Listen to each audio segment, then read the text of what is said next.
How to avoid tolls in Waze. Hi everyone, welcome to this tutorial. In this tutorial, I'll be showing you how you can avoid tolls in Waze.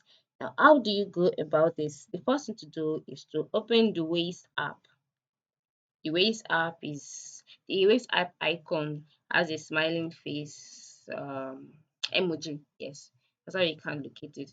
So once you open it, you'll be brought to the home page. Now on this home page, the next thing for you to do is to click on the three dashes located by the top right corner of the screen. Oh, sorry, top left corner of the screen. You'll see three dashes. Just go ahead and click on it. Once you click on it, a page will be displayed to you, and then you'd see plan a drive, inbox, settings, up and feedback, shut off, and you'll see your profile as well. But just go ahead and select settings because that is our focus in this tutorial.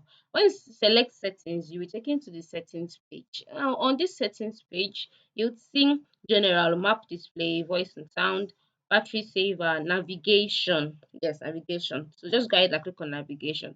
Navigation is located under driving preferences.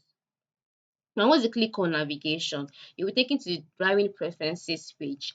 On this driving preferences page, you'll see avoid tolls, and HOV passes, avoid ferries, etc. Now we want to avoid tolls, right? So just go ahead and click the toggle. Beside avoid tolls, you'll see a toggle. Just click on it. And then once it's turned on, just know that tolls will be avoided in your Waze app. So this is how you can avoid tolls in Waze. Thanks for watching.